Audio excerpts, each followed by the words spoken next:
ஜம்மு காஷ்மீரில் உள்ள 24 சட்டமன்ற தொகுதிகளுக்கு இன்று முதல் கட்ட வாக்குப்பதிவு. வாக்குச்சாவடிகளில் பலத்த பாதுகாப்பு போடப்பட்டுள்ள நிலையில் விடிய விடிய போலீசார் வாகன சோதனை. டெல்லி துணைநிலை ஆளுநரிடம் ஆட்சி அமைக்க உரிமை கோரினார் அதிஷி. ஜெயலலிதா, மம்தா பானர்ஜி, மாயாவதி வரிசையில் நாட்டின் 17வது பெண் முதலமைச்சர் என்ற சிறப்பை பெற உள்ளார்.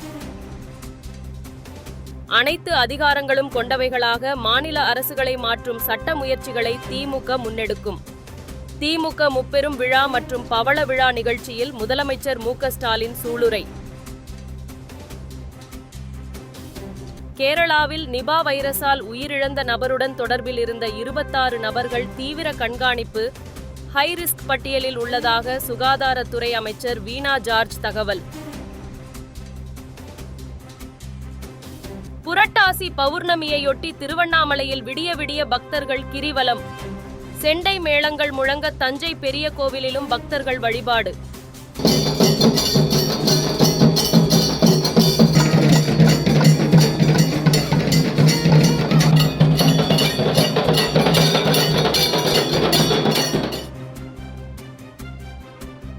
சென்னை புளியந்தோப்பில் பிரபல ரவுடி காக்காத்தோப்பு பாலாஜி என்கவுண்டரில் சுட்டுக்கொலை.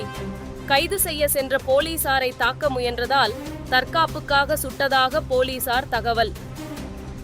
மது ஒழிப்பு மாநாட்டில் திமுகவினரை மேடையில் வைத்துக்கொண்டு எப்படி பேச முடியும் என்று கேள்வி எழுப்பிய தமிழிசைக்கு திருமாவளவன் பதிலடி. ஈழத்தமிழர் பிரச்சனைகள் குறித்து முத்தமிழறிஞர் கலைஞரை வைத்துக்கொண்டு மேடையில் பேசியிருக்கிறேன், எனக்கு அந்த துணிச்சல் இருக்கிறது என பேச்சு. விடுதலை சிறுத்தைகள் கட்சி சார்பில் நடைபெறும் மது ஒழிப்பு மாநாட்டில் அதிமுக பங்கேற்குமா? முறையாக அழைப்பு விடுத்தால் ஆலோசித்து முடிவெடுக்கப்படும் என அதிமுக பொதுச் செயலாளர் பழனிசாமி தகவல். சென்னை, ஈரோடு, மதுரை, கரூர் உள்பட 13 ஊர்களில் சதமடித்த வெயில்.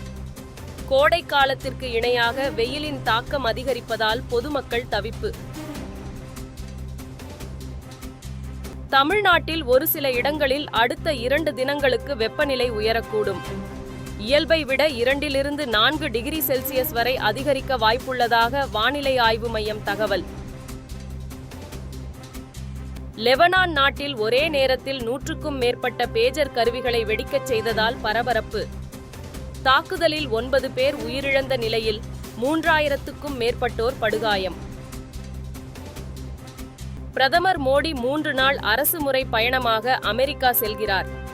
வரும் 21ஆம் தேதி செல்ல உள்ள நிலையில் முக்கிய தலைவர்களை சந்தித்து பேச உள்ளதாக தகவல். பிரதமர் மோடி அடுத்த வாரம் தன்னை சந்திக்க வரவுள்ளதாக அமெரிக்க முன்னாள் அதிபர் டிரம்ப் தகவல். அமெரிக்கா இந்தியா இடையேயான வர்த்தக ஒப்பந்தத்தை இந்தியா தொடர்ச்சியாக துஷ்பிரயோகம் செய்து வருவதாகவும் பிரச்சார கூட்டத்தில் டிரம்ப் குற்றச்சாட்டு. சீனாவில் நடைபெற்ற ஆசிய சாம்பியன்ஸ் ஹாக்கி தொடரை வென்றது இந்திய அணி. இறுதிப் போட்டியில் 1-0 என்ற கோல் கணக்கில் சீனாவை வீழ்த்தி அபாரம்.